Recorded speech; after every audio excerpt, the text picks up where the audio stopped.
Hey Downtown Van. Hey Downtown Van. Hey Downtown Van. Hey Downtown Van. Hey Downtown Van. Hey Downtown Van. You're listening to Hey Downtown Van, hosted by the Downtown Vancouver BIA.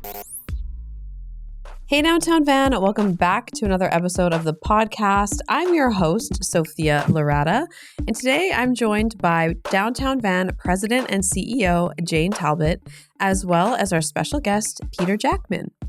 Peter is the general manager of Terminal City Club, where he oversees the club's operations, member experience, and strategic direction. With extensive leadership experience in hospitality and private club management, Peter is recognized for a collaborative approach, strong community relationships, and commitment to enhancing one of Vancouver's most historic and prestigious clubs. He has also served on Downtown Van's board, and he was also our board chair for a time. So we're really excited to have him on the podcast today. Let's get into the episode.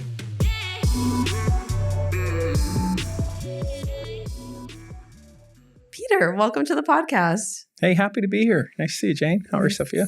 Good. Is this your first podcast? Not that I have listened to, Right.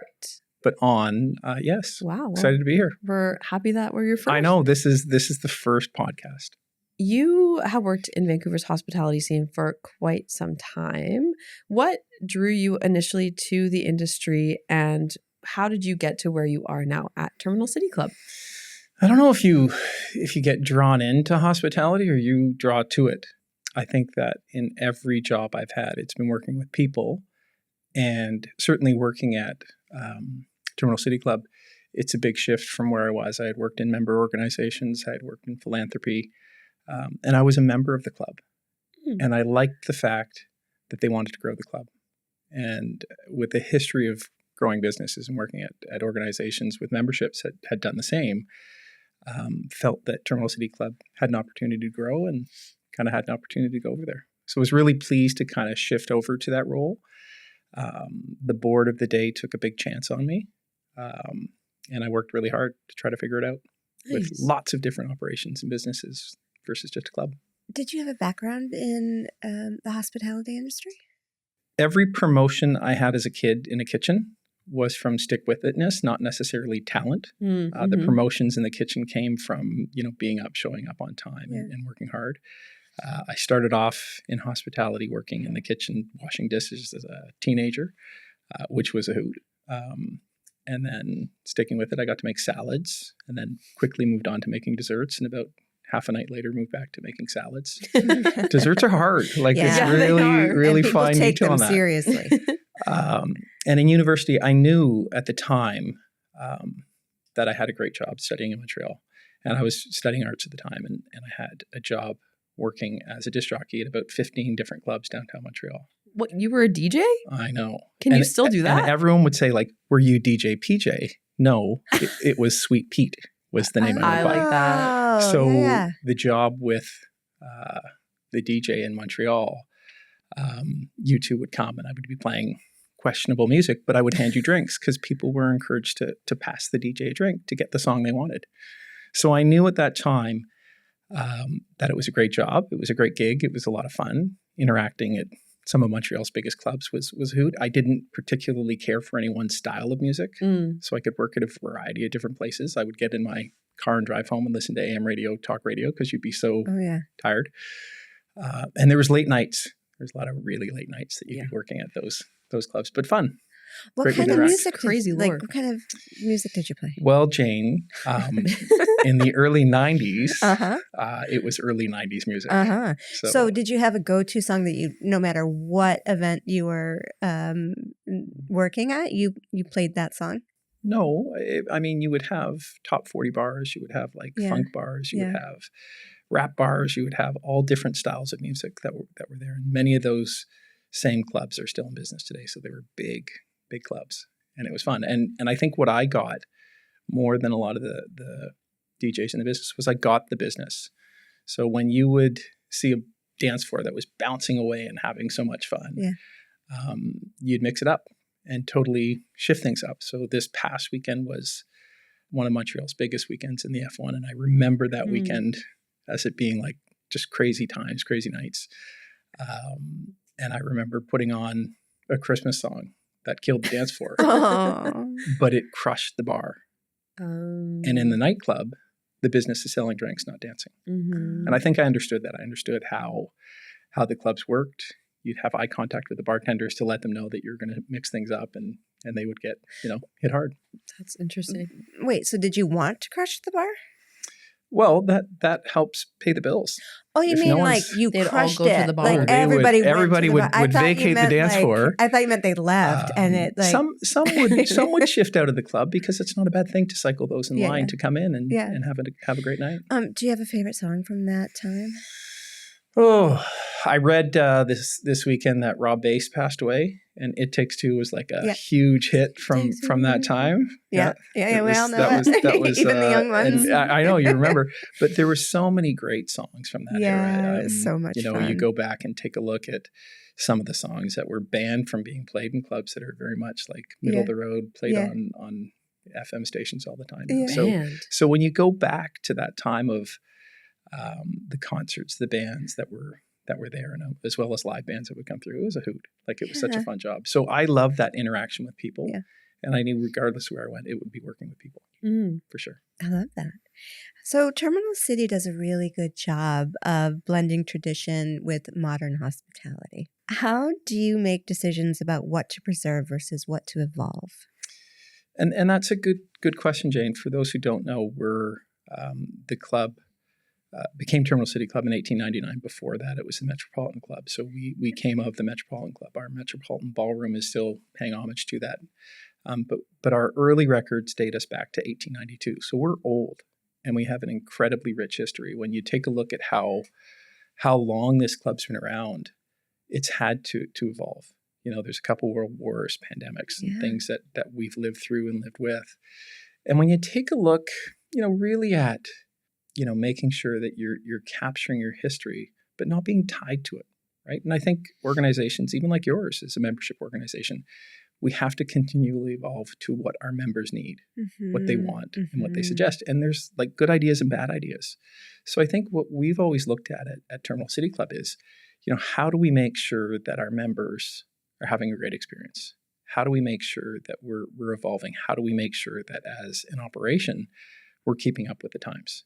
And it's great to kind of look back and say, hey, we've got like a ton of Burroughs and Watts, pool tables, which are the great big billiards tables that people are on, but they weren't being used. And the room looked beautiful. But what we wanted to do was make sure that our members had a great experience there. So we kept one table at a pool table. And I think that evolution of a club always is changing. And if it's not, you kind of become God's waiting room, where people are just kind of hanging out, coming for a lunch, hanging out, having a nap after lunch, and leaving. And you see that in the birthplace of all the clubs, which is London. There's clubs that are evolving, and there's clubs that are just not wanting anything to change. And I think we're leading edge on that. I think our team is always looking for the best way to create memorable experiences for our members. What year did you do the renovations on the member lounge upstairs? Oh, started in 2019, opened in 2020. And I really credit our designer for that, Kurt's Design. It has won multiple awards. For those, just to try to describe it to you, when you have 6 Burroughs and Watt tables and 2 pool tables, it's a lot of square footage of space. And the room was gently used at best. So we put a television up and removed 2 tables, and we saw that the room started getting used a little bit more. We weren't seeing the number of billiards tournaments that the room was originally built for. So you'd play inter-club tournaments or national tournaments. But what we looked at, and it was a very interesting time on our board, because our board was asking, staff, hey, we want to be busy at dinner. We really want like the dinner crowd to come in. And when you're, known to be a lunch club, it was a shift in how we were not asking people to be busy at dinner. The request was really, hey, we want to change our members' patterns. Like we want to change the patterns of how people have used this club for the last, 30, 40 years since they've been around. And it gave us that chance to say, if we want to change their patterns, we have to shift the offering. We have to shift what we're giving the membership. And I think in a lot of ways, you guys are doing the same thing with your members. You're always, evolving on what you're doing and how you're shifting. So back to the lounge, what we did was we worked with one designer. It didn't quite work with what we wanted. We wanted multiple different seating configurations. Like none of that room should work. But you've got different seats and different chairs and high top wingbacks and low seats and couches, all different areas because people want different things in that room. But we wanted it to feel like a living room. We put in a record player so that people could pick records, and every record, kind of coming back to the DJ days, has 5 great tracks on it. Mm-hmm. And if you put the record on, you have to turn the record. You can't just walk away. There's a hidden dartboard in the room. So what we tried to do with that space was make it feel as comfortable as possible, and make it sticky. There's 32 power configurations so people can plug in and work. Nice. So what happens during the day is that, we knew that people wanted to come in and work on a club, but not necessarily be a WeWork space. We wanted it to be a comfortable space, a spot that, tied into the kitchen across the hall, but that was their space that they could entertain in, that they felt comfortable in. And so that room won multiple awards for design. And what it did was it changed the patterns of our members. It changed the reason people came to their club. It changed the timing they came into the club, so that people would walk in that room at 9:00 with their friends after dinner and have an experience. I love that.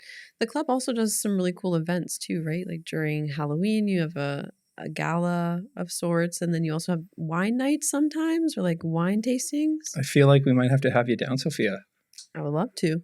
I think that will give you that experience.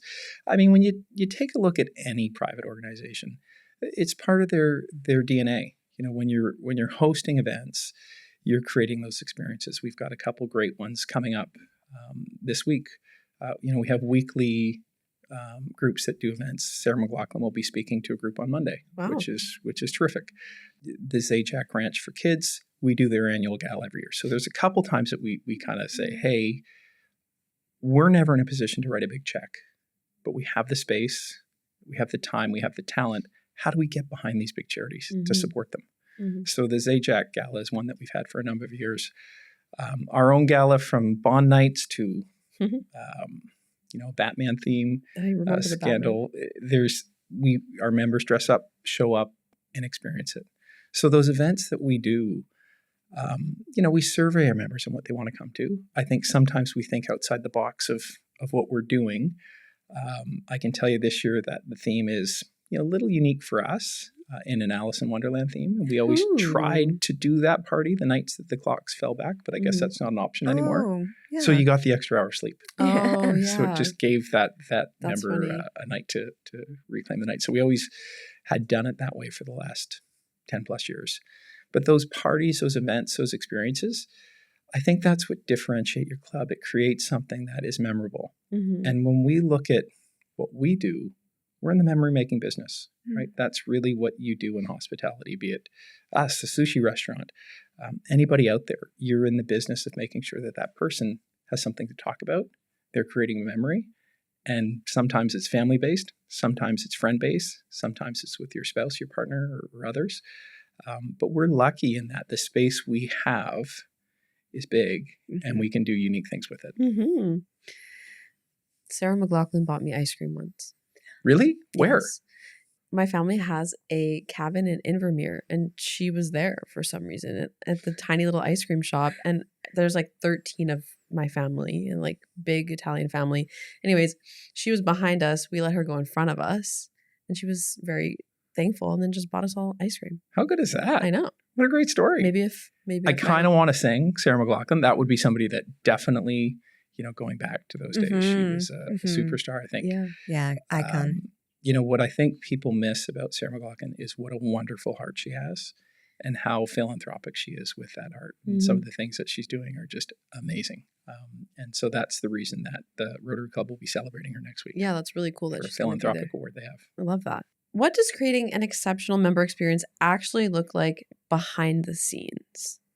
So what the people don't see happening. It's a good question. I mean, I think when you take a look at it, it should look effortless.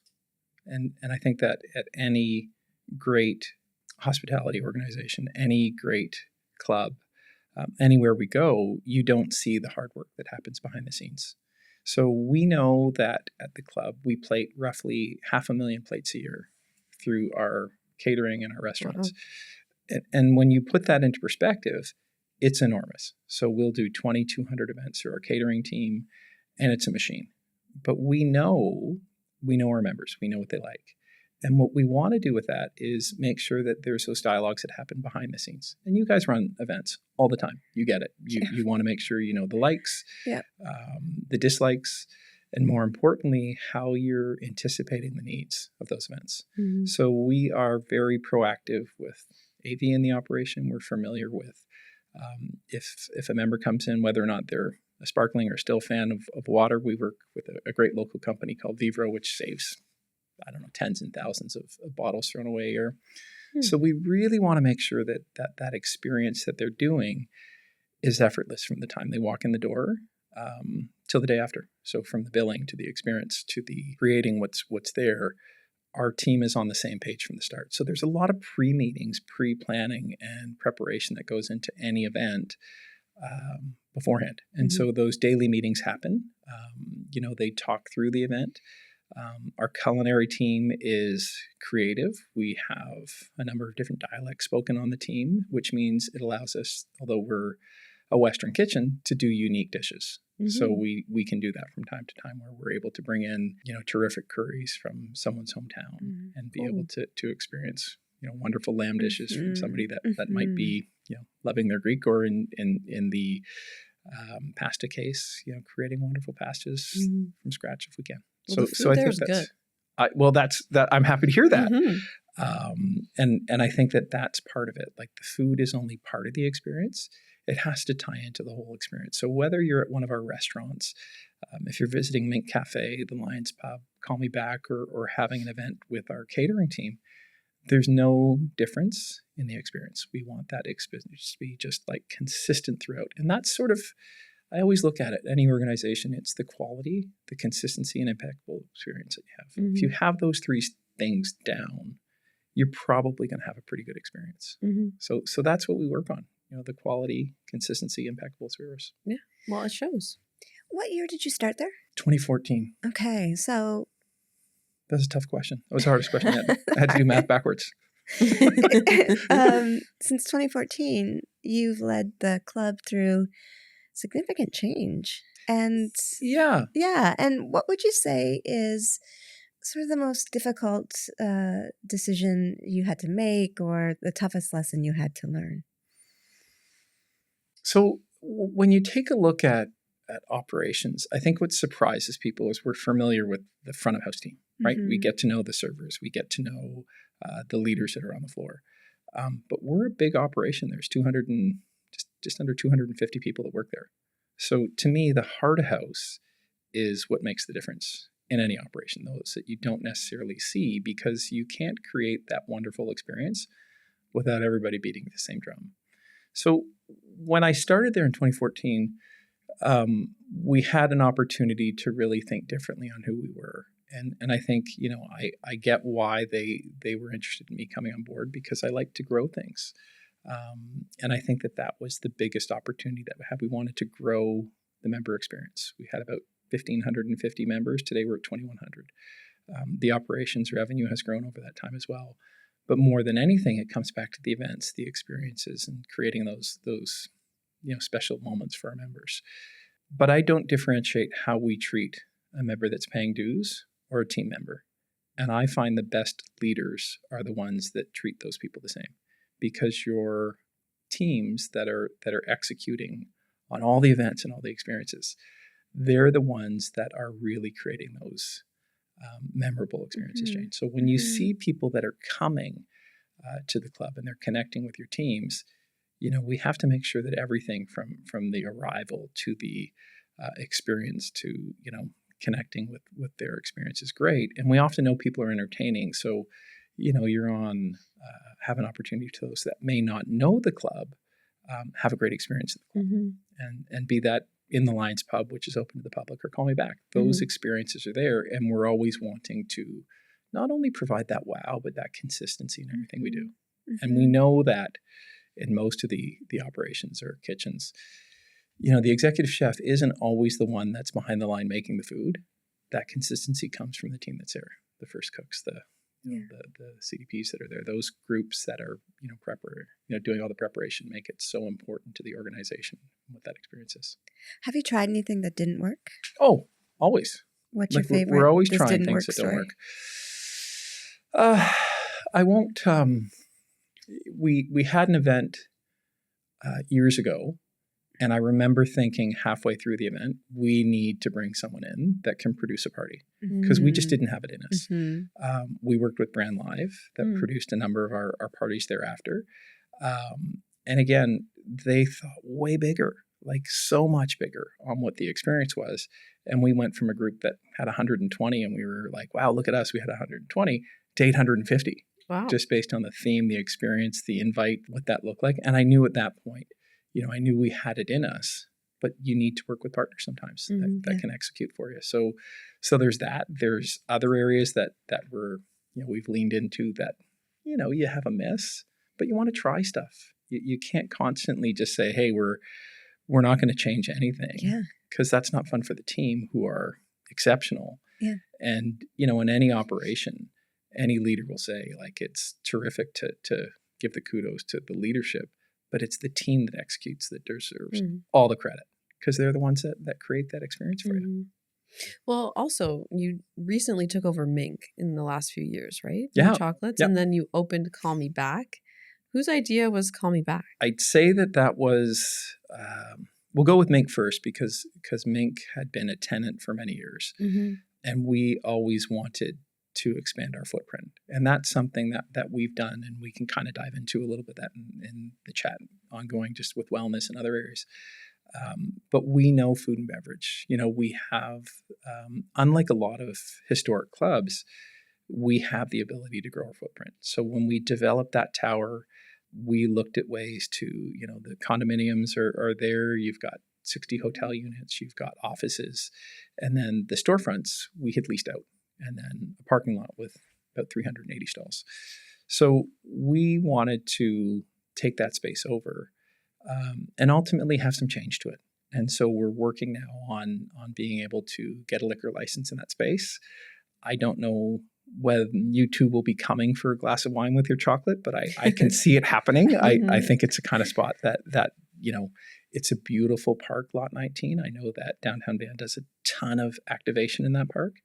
And if someone wants to come and have a glass of wine and some chocolate, awesome. So we're pretty excited to kind of see that come to fruition. We expect that it will be happening soon. But, there's the process that you go through with the province and city, and it's not quick, right? Like we can talk about how it's simple to do that, but it's a lot. And we're a little bit more of a machine in that we have a great history in that building. I struggle with how long this is taking sometimes, because for those that are starting a restaurant or building a restaurant, that timeline of having to pay rent the whole time not being open, it's painful. Oh, it's brutal. So I think that's something that, as an association, you've done a great job of challenging City Hall and calling them accountable to do that, because it shouldn't be difficult for an operator who's been around with, no complaints for 100 years to turn the switch and do that. Yeah. But it's the same process from start to do that with us. So Mink was one that we took over just about 2 years ago. And the brand is known. You'll be happy to know that for your downtown clean team and from the office, I brought like chocolates for all of you. Excellent. So if things go sideways in this podcast, at least there's chocolates out of the whole deal, which is good. So that's fun. Sorry we didn't bring any for you. But I think that, we looked at that and we said, hey, we have a local chocolatier in Mink that manufactures and does their own chocolates. We wanted to expand that. We brought in Daniel Chocolates. We brought in Thomas Haas Chocolates. Because we want sustainable, great products that, the general public can come and experience. Our members come, they get a discount when they come to Mink, which is terrific because it's theirs. We're very fortunate at the club that our membership are the ones that allow us to build these venues out. Over to Call Me Back, there was a flower shop there for many years. And in that space, I know, you'll remember. Yeah. So that little flower shop was there, and for years, we wanted to expand the pub, and it wasn't just going to be more pub space. We could have done that. It would have been easy. It would have been really easy to just say, hey, we're gonna offer more pub seating in that space or a private room, but we wanted that room to be everything the pub wasn't.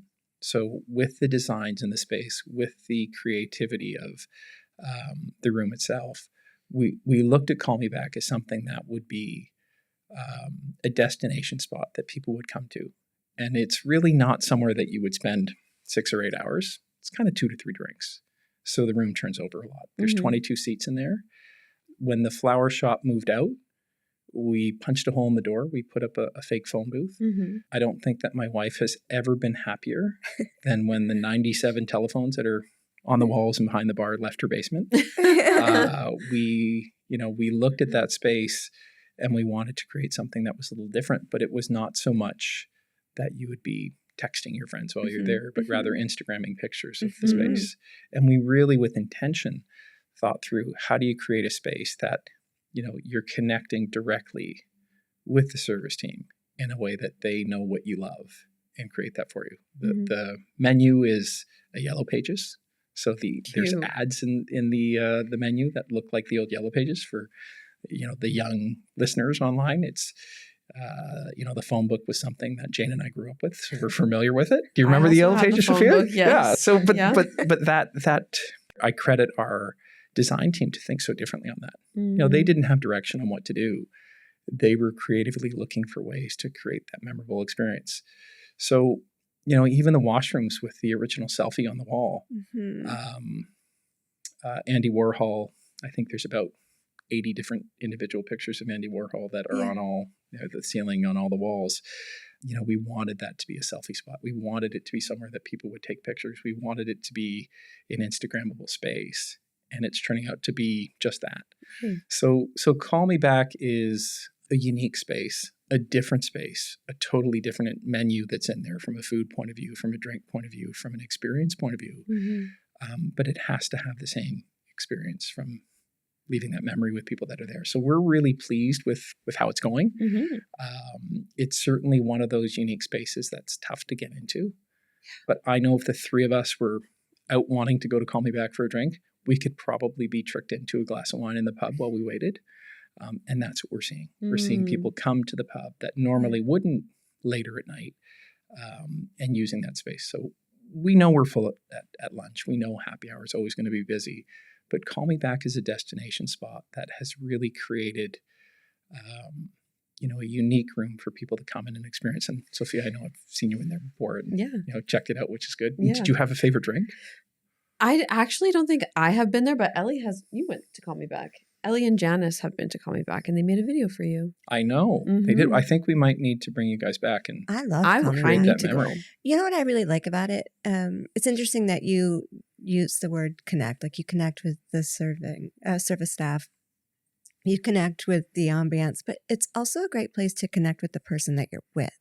Because it's not so loud that you can't have a conversation without yelling over the table to each other. And it's an intimate space that just allows you to focus on the person that you're with. And I love that. Well, and Jane, you kind of nailed it because that area, it has a similar feel to our member lounge. But it's totally different in who comes in that space from time to time. Our members, use it all the time. It's a later night destination, the way that it's meant to be. Yeah. And what you're seeing in our community now is, despite that we're seeing people drink a lot less, those that are really leaning into making great cocktails and zero-proof drinks are seeing the success. So we kind of look at that space as one that, the pub is a very busy pub. It's a block away from the convention center. We know that it's a destination when the hotels are busy because we do a great job of the food because everything comes from our main kitchen. So it's not like it's a separate spot that we're bringing in different foods that are just refried. We cook a lot of that in-house. But the pub has a great menu, but the menu from a food point of view for Call Me Back is unique to itself. So it's not offered in the pub. So we looked at that and said, how do we lean in with a different experience that's more tapas, share plates, and the cocktails. When you're connecting with that mixologist, they're going to ask you, what you love.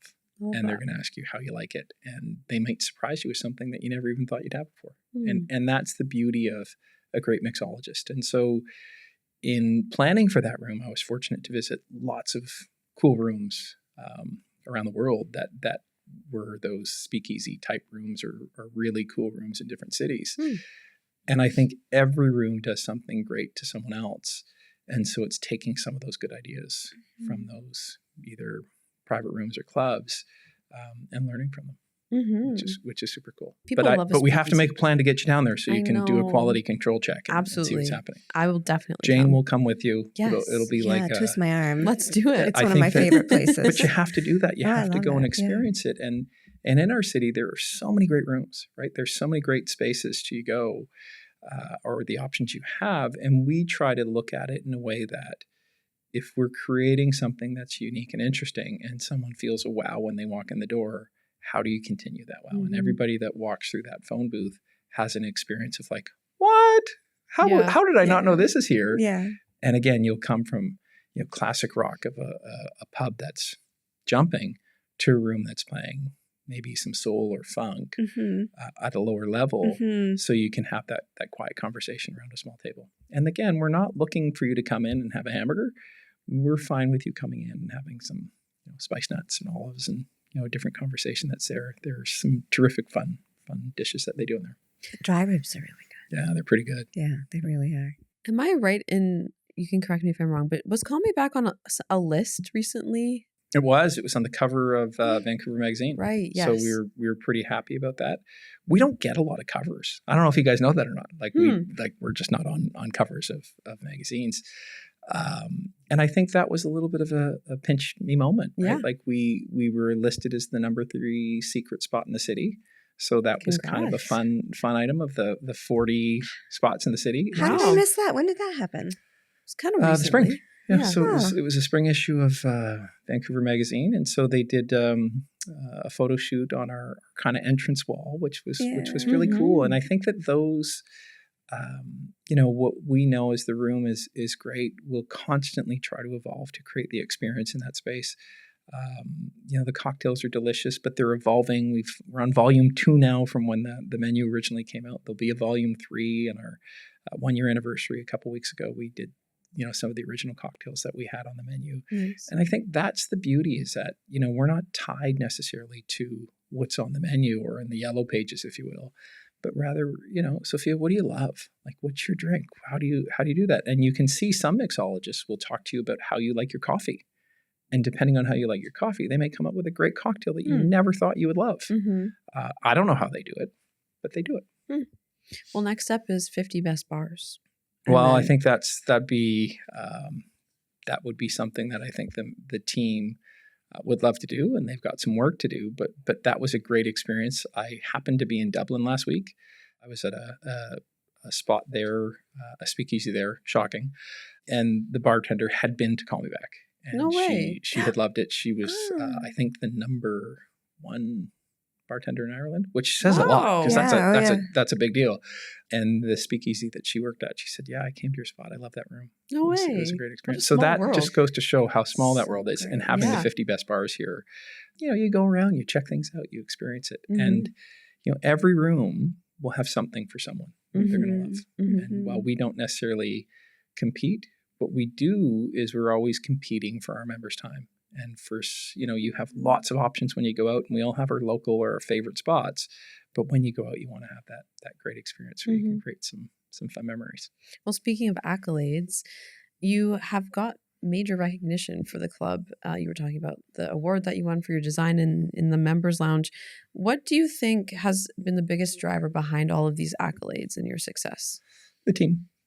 It's great to recognize organizations, but I think that I'm incredibly fortunate to work with a team that cares. When you have a team that cares and they pour their heart into their work, you're going to see great things. So, being listed as the Club of the Year in Canada was a great award that the club received. And not for 1 minute do I think that's an individual award. I think it's something that, the team deserves that award. And it's something that, there's thousands of clubs across the country, from curling clubs to yacht clubs to city and golf, and you name it. There's so many different clubs. But those awards that we get are Platinum Clubs of the Year. We try to celebrate that heart of house. So we have on arrival for our team a wall that has over 55 people, 55 people who've been there for over 10 years.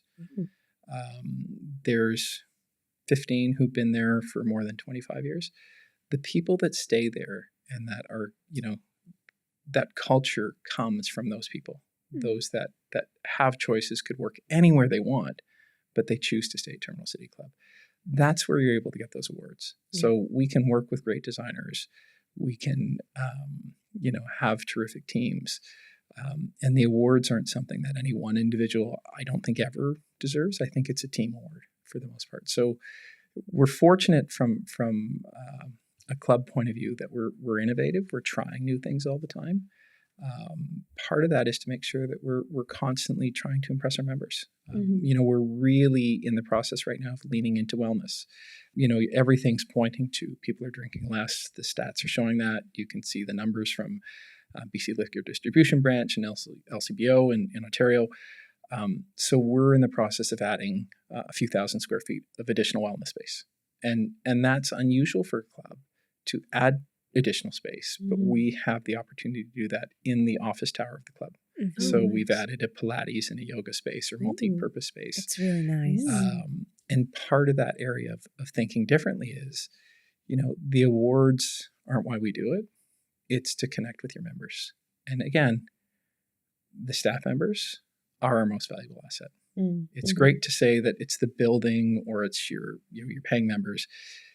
Any club worth their salt, any organization worth their salt in the hospitality world or any business, the team will always be the ones that make that difference for who's there. You've had some really long-serving staff. Oh, amazing. Yeah. Like it's remarkable. We had a gentleman by the name of Nick who retired after 61 years. 61! David, who's been with us for 52 years. Yeah. Wow. And so, people make it their career. They have options. They could work anywhere. Yeah. And when you have those staff members that connect with members for the long term, they have an ability to really allow, that graceful service, and they help others learn that. And it is an art, right? We all love somebody who is a professional server, but what you'll often hear from people is saying, well, maybe you should be the chef or you should be the GM. Go to that. Maybe a parent or mentor would advise people to do that. But those that do it well, there's an art to it. And there's an art to being a terrific marketer. There's an art to being a remarkably smart accountant. There's arts to everything. And when you find that true passion of connecting with people, be it front of house, heart of house, on your culinary team, it's remarkable. Our housekeeping team has been there for from the day that the club redeveloped and opened in 98. We had many years being on that location, but to decide to tear down that building and redevelop it in 98 was great vision. Incredibly difficult for the board of the day, but the members stuck with it. And where you come back to Hastings Street, that was just a mecca of clubs 100 years ago, it's changed. And it's changed greatly over the time. So, there's a handful of clubs left, but those long-serving staff members connect with your long-serving members, and the only way you're going to grow any organization is keeping what you have. Yeah. Your people and your members.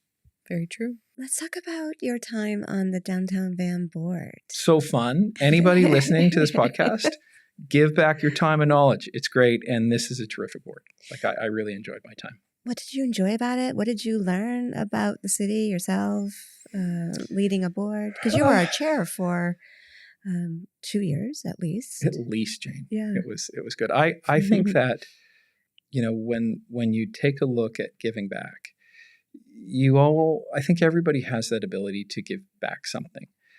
There's those that support philanthropy with their time, with their knowledge, with their money. When you're doing all three, that's ideal. But business associations don't just happen. Yeah. We know, going back to the board the way it was, I think that the board itself really wanted to connect more with its membership. I think the numbers are 6,800 members or thereabouts today. There's over 8,000. 8,000 members. Yeah. So, we've seen the organization grow. And there's a lot of people that are paying rent or owning their buildings that have no idea they're part of this great association. They're familiar with the boards of trades or for the Mhm. chambers of commerce, but with Downtown Van, you guys have an outreach to support those businesses. Mhm. And what I really wanted to do was connect with our community to make it better. And so the thing that I took away, and coming back to your question, Jane, was collaboration.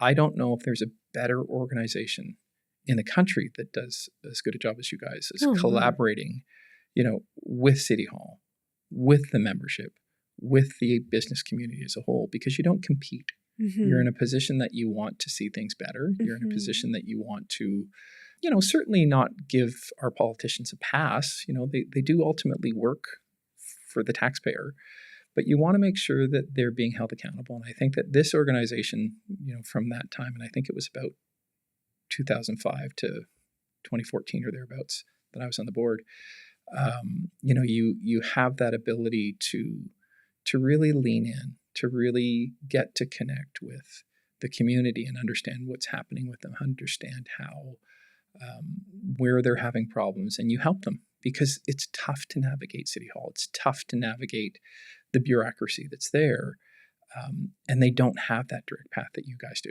And so when you take a look at the evolution of this organization, I'm fortunate that I'm familiar with the three executive directors or CEOs that we go by now as far as the change in operation, how the business association is still there to support small businesses, big businesses, businesses that are looking to move there. There's a little bit of an economic development side of this group that you're connecting with those looking to come here. We've seen downtown grow up, if you will, with the number of larger buildings that are here. That creates more revenue for this organization. But I remember the clean team that was here. It was just a handful of people. Now there's 30. It's great what you're doing to support downtown without even being asked to do it. So when you take a look at the operation as far as where you've evolved, I think it's more connection with the stakeholders that are the ones that are here, but also a team that is really beating to the same drum to make sure that you guys know why you're here. And I think there's some similarities between a private club and Downtown Van, right? They are member organizations. People are paying whether they realize it or not. And I think it's important to sit on a committee. I think it's important to help out where you can for those organizations, because downtown will not get better without thoughtful contributions from the stakeholders that are here. And it can't just be City Hall knows what's right. You want to have that dialogue. You want to hear firsthand how challenging it might be to get a permit, or the opportunity for, hey, I could choose another municipality to work in. You're competing with the other municipalities locally, or someone working from a home office as well, right? We're seeing that too. What's the biggest change that you've seen downtown since being on the board in 2005? It's been almost over 20 years now since then. Man, 20 years. Are you sure? So that's a long time. I think that the areas that you recognize that have changed the most would be how you're communicating with your membership, because people are so busy. They're so busy. You're fighting for their attention to connect. I think you've been very innovative with a lot of the activations that you're doing with your events. Who would ever thought that this organization, when it was established, would bring dogs to a park to give people therapy, to pat the dogs, or leaning in with things like FIFA, that you've really created a great opportunity for folks to come downtown that would never be in a position to buy tickets, but have that ability to come and have a watch party and activate Granville Street. When you take a look at where this has shifted, I think that seeing the youth that come to your events and activities, it's important, because you can't constantly engage those individuals that weren't involved, or that were involved 25 years ago, because their team has shifted too. So, the number of committees that you activate and the connection you have in the community is important. I think that understanding your funding and where it comes from, you aren't necessarily critical of City Hall, but rather sharing with them what the businesses say, how they feel. And you're a big operation. There's a lot of members you speak for, and they need you to be that voice for them. They need you be, for your 90 plus square blocks that you've got to be that association that is looking out for not just the little guy, but like no one starts a big business. They started small, they grow it. Yeah. And you've been such a great advocate for those that are wanting to grow and supporting that growth. And I think that, it's easy to say, hey, we've got the big dogs here. But we know that we're in competition with every major city in North America. So working closely with economic development, working closely with Canadian Federation of Independent Business, the Restaurant Association, you guys work with all of them. And so I think that says a lot about knowing your place. And if you're in a spot to help those businesses grow, what a great channel partner you are. Thank you. Yeah, thank you. We feel so seen. We do feel so seen. But I do think there's a lot of people that come to something that they didn't know you were there, which amazes me. So how do we get that generation of leaders to continue to connect with this group? I think that's something that, like any organization that has a rich history, which you do now, you want to make sure that next generation's engaged with you, that is connecting strong marketers from organizations that are doing cool stuff to connect with you guys and bring that to the table. Yeah. And how are you doing that at the club? Like, how are you making sure that you've got young folks coming in and growing and aging up with the Terminal City Club? Yeah, and it's interesting. You always have the industry associations. You guys have one. I know that you've hosted it in the city before. You've visited them. I know that you're often celebrated and looked up to. In Canada, we're a big city club by standards of revenue, members, what we do. And then you look to, perhaps the United States or overseas, we're not so big. So what we want to do with that is from a club point of view, every single club or every single chamber or BIA does something better than all of us. And the trick is learning what they do and how do we bring that back to our teams to not necessarily steal their ideas, but learn from their ideas. And in today's day and age where, within 5 minutes of a new dish coming out, it's on Instagram and you've got chefs dissecting that dish, looking at what's there. The same can be said for a BIA. So when you're looking at the operation as far as, how you would do that, you learn from smaller BIAs all the time because they are doing exceptional work for their members and they don't compete. We're not in the business of competing with another club. I've never felt that Terminal City Club is competing with anyone else. We're competing for our members' time. So when we win the members' time over 2 to 3 days a week for 90 minutes at a time, they're having that great experience. If they're coming more, we're doing a great job. And I think with BIAs, what you could look at, Jane, is, we've got an association that is wanting to do great for their members, but you're never going to be done. You always you're championing new ideas. You're partnering with other associations to do it. FIFA is going to be a minute. There'll be people that listen to this and FIFA will be long over and those 7 games will have come and gone.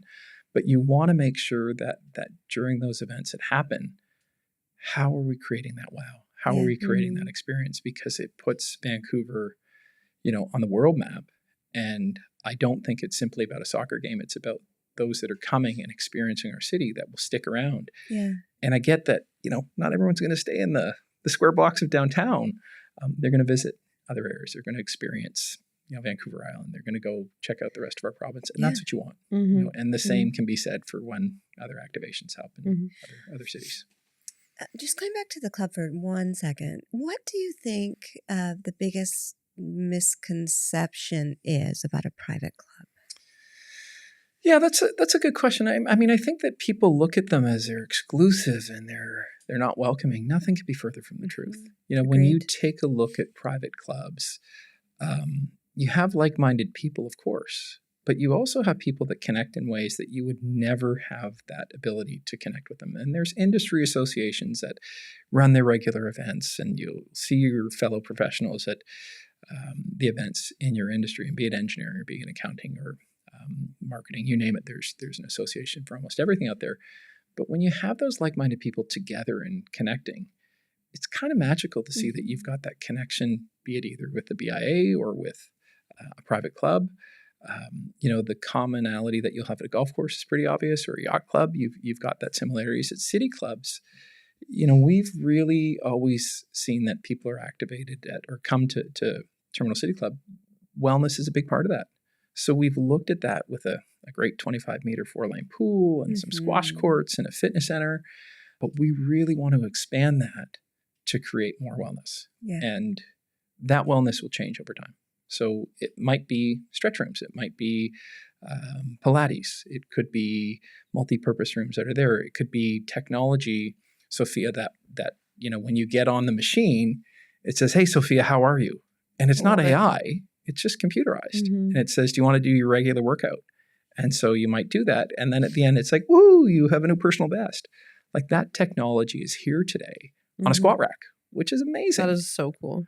And terrifying because it will call you out and it will be as hard as last time. But I think that area of looking at what wellness is, it's ever evolving. So what we want to do is really create that opportunity with better options for our members. And we know not everybody is going to go swimming. Like I love the idea of swimming, but I play squash. So that's like easier. I think after about 7 laps, I just start sinking. But unless there's a floaty, and then it's way easier. But I think that area for the members to have that experience, both at a BIA or a city club or yacht club. Like we are a little bit of a hybrid in that we're really unique, that it's not just simply somewhere to come for lunch. I don't think I've ever heard you refer to the Terminal City Club as a city club. I mean, I don't know why not. I'm sure you've said it a million times, but I've heard you say It's in the name, Jane. I know. It's like a city club. I've never thought of it like that. However, as we sit here and talk, some of the things that I like most about the Terminal City Club are the views. You're downtown when you're at the Terminal City Club. In the new wellness area, the Pilates area, there's that outdoor patio that looks straight up against the wall of a skyscraper. I know, we might have to talk to you guys about who do your murals. Gorgeous. Yeah. Oh, yeah, we can have that conversation. And when you're in the pool, I don't swim either, but I have friends who use that pool all the time, and they talk about the lights at night, and you really are you feel like you're in the city when you're there. Yeah, I mean, in a good way. It's surprising to a lot of folks who may not know Terminal City Club. We are that place for people that just want to come for a couple meals from time to time, or they run events. Yeah. To me, the trifecta is when someone's using the club in 3 or 4 different ways. Yeah. So, the regular, you have a gym that you go to. I think when our facility opened in 1998, it was a world-class gym. Like it was cutting edge. It was, beautiful space. It had 3 great squash courts, a terrific pool. We're often asked in our primary restaurant, like, "Hey, could you get rid of those pillars in the middle of the room? They hold up a pool, so we can't." Like, it's not really on. But the views that we have from our space, as long as the cruise ships keep parking, you'll always have jaw-dropping views, right? Like sit out there on a spinning machine or a spinning bike, and have a workout and kind of watch the world come and go. And that's something that we've thought through. We've got multiple patios. There's patios in all levels of the club, from the pub to our 1892 restaurant, which is a little bit more fine dining space, to our grill patio and our fitness patio. I remember actually past chair Peter Raptis doing the ice bucket challenge on our patio, and I tried to give him an extra small t-shirt that day, so he looked super tough. Right. It was just fun. Yeah. But that ability to look at your space and see how it can evolve over time is really important. And I remember going back 14 years, like we had some cool baskets hanging from the planters, and that was all we did.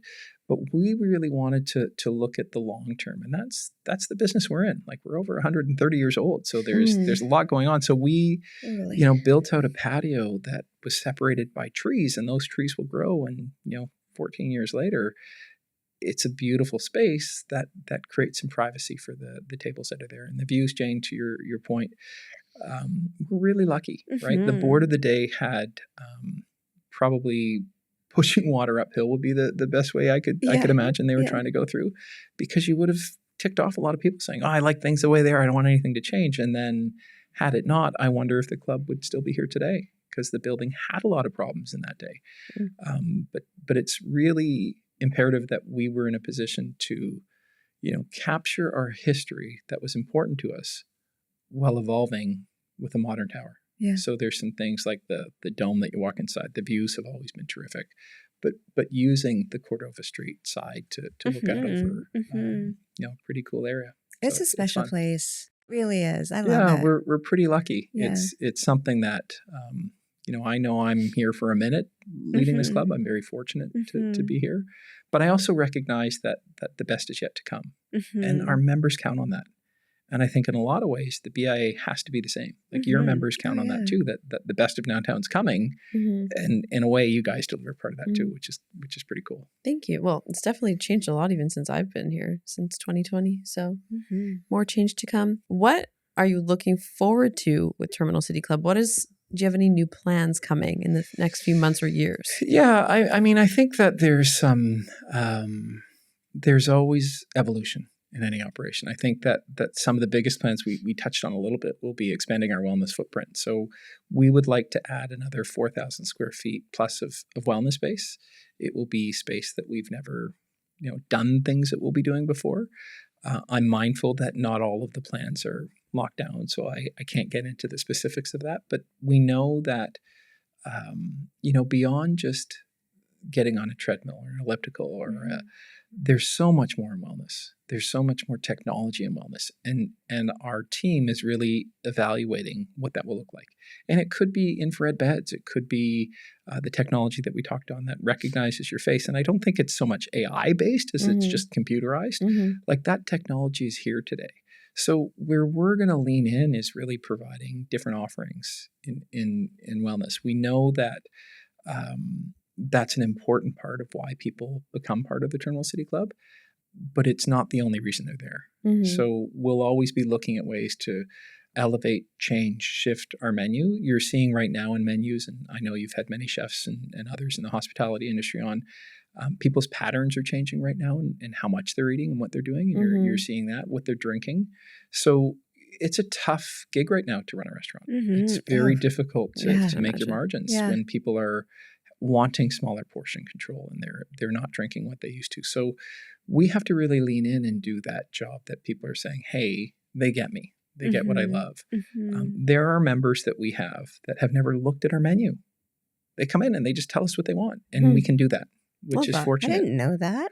Chicken tenders and fries? We've got it. Perfect. It's It's my favorite. And it's fun. And we have, kind of that hidden menu, if you will, for things that we always have access to that we can just do for you. I love that. So I think that that's something in the private club world that, as we're evolving, we have to keep up or keep ahead of what our members need and want, but also anticipate what's coming and learn from our peers. And part of what we're seeing is, that evolution that you're seeing in longevity, that evolution that you're seeing in wellness, it's really important. And I think that's an area that we're gonna be, the next year or two, a priority. I might come bug you guys with some of the space to expedite our permits for some of them, because Absolutely. we have some done. We're wanting to do more. And I think that once those are done, we're able to move pretty quickly. Nice. Okay, last question from me. What are some of your favorite restaurants or businesses in downtown Vancouver?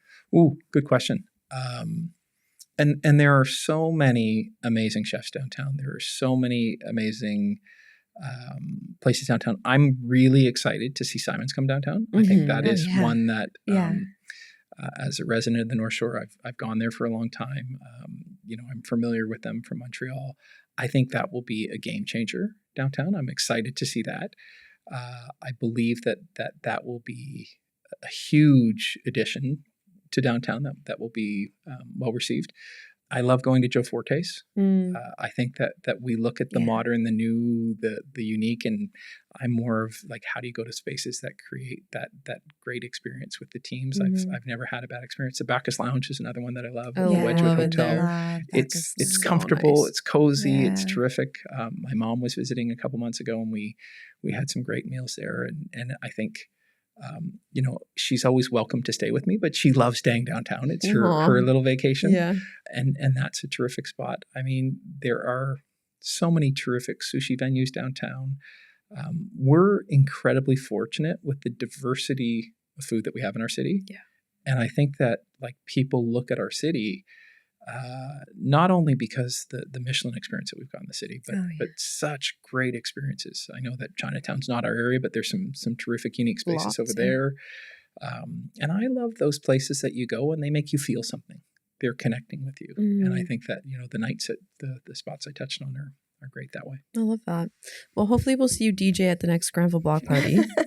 I'm in. I don't have any stuff, so I'll have to use your stuff, though, Sophia. We'll get you some stuff. I'm Don't sure worry. there's some digital ways to do it. But we have to do that. Yeah, I agree. I don't know if you have to. I'm only going to be able to do like the 90s, early 90s. Oh, no. The kids are into that. Maybe the Christmas party or something. That'd be so much fun. Well, I'm happy to do it for free, and you get what you pay for, Jane. And we'll get Peter Raptis with his little small T-shirt. He'll look tough. For sure. And we'll get Charles to do some magic. We'll have a good time of it. No, and thank you guys. I mean, I'm such a fan of Downtown Van. I think that everybody that has team members that are as keen to learn should give back in some way. And this is a great group to do it too, right? You're connected to it through your taxes in some capacity. And I know that much like Terminal City Club, the best is yet to come for you guys too. So it's exciting. Seriously, thank you. But really, thank you. You've never once not picked up your phone if I've called. You've always been there for advice, really good advice. And you've always supported this organization. So thank you. Well, and I think you guys, it's great to see where you're going. And I'm excited to see where it goes from here. So thank you guys so much for having me. Thanks for coming on. Thank you for listening to Hey Downtown Van. We really hope you enjoyed today's episode with Peter Jackman. If you'd like to learn more about our organization and all that we do, you can visit our website, dtvan.ca, follow along with the podcast at Hey Downtown Van, and don't forget to hit that subscribe button. Thanks for listening.